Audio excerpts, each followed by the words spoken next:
I moved to Santa Fe, New Mexico to work on this record because as an act of self-quarantine, just to isolate myself from distraction, because I'm in Dallas and I couldn't get anything done there because it's just too distracting, So I moved here 6 months before COVID happened, and I was really looking forward with the thought in mind, okay, we're going to drop this CP, we're going to premiere it at South by Southwest, we've got a whole tour planned, and then it'll just be gung-ho in 2020, But obviously that did not happen, so I've kind of gotten used to this quarantine life. But to touch on what you were saying about having this burst of creative energy from having all this time, it's kind of the first 4 months I didn't really do anything. Like it was difficult, it was hard. It was a lot to process and try to figure out what was happening in the world. And I have a propensity just to suffer from mild depression. So, and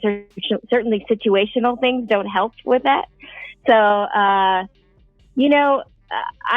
feel like I've kind of been depressed since Trump was elected anyway. So I feel like it's all compounded. Every little thing that's happening is just like one layer on top of another.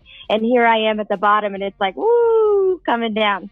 But I will say this, like having this EP already done has been a lifesaver for me, just mentally, because it gave me something. It's like, oh, I have to make these music videos. Oh, I have a publicist. Oh, I got to do this, and this. It forced me to work in a way, which some days, I'll be honest, like I didn't even get out of bed. It's hard to get out of bed. But other days, when you've got a reason, and something that you've created, it's like and this is my first EP. So it's like, you only got one shot. Don't fuck this up, kind of like in the words of Eminem, you only got one shot. No, but but that's how I felt about it. And so I was like, man, I better get my shit together and show up at life, and I think that's what a lot of people are doing. It's just like you got to take it one day at a time because there's so much you can get overwhelmed with, and that's how it is right now. Yeah, I've really limited my social media intake, which right now that is not the case. I have to be on my social media just to promote the CP. But you get into the habitual habit of always having your phone and always kind of looking at it.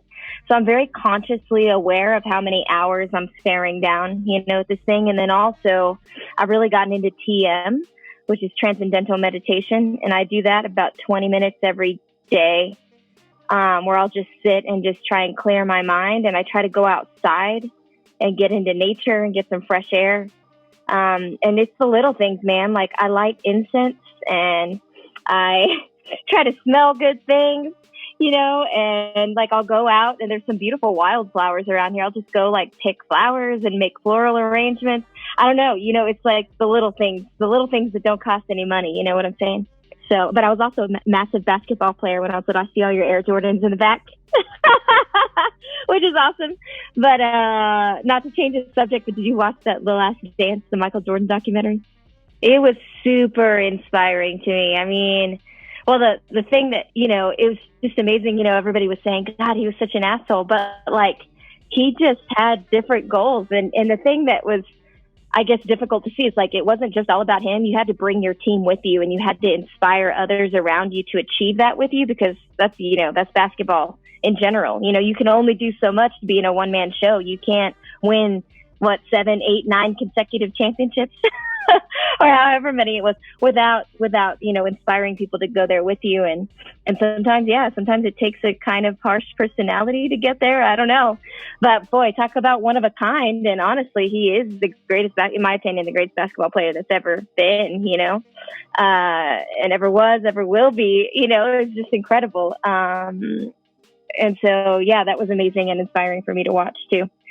But yeah, I think it's easier for, like, if I were to like put that on my own personal like journey, it's like, I feel like it's a lot easier because doing this music on my own, I didn't have to inspire anybody else. I just had to like inspire and discipline myself. But now for this, I'm working on another EP right now, and I'm working with other producers and kind of collaborating, because I believe there's a lot of like, there's a huge advantage to collaboration too, So it'll be interesting to see what happens with the next EP, and because I do have a very specific aesthetic and sound that I'm trying to stick to, you know, only because it's taken forever to come up with it and the production of it and finding the samples and writing the music that goes with it to create the CAMÍNA sound has taken quite some time. So something that I'm not going to like drop off, you know, on the next EP. It's something I want to kind of carry and continue. And I kind of see this EP as a foundation for things to come. Yeah, so I just started working on it more seriously. I started working on it in August, and I've got like 3 songs in the bag, and maybe I'll do another 3 because this first EP is 6 tracks. So I thought maybe it might be nice to like do 3 EPs like that are all 666. But I don't know. These are just lofty goals and thoughts I have for further on down the road. But yeah, but for now I've got 3, and technically 3 songs is an EP. So if I can't come up with another 3 and I need to release some more singles or tracks, then at least I have those ready to go for next year. But who knows?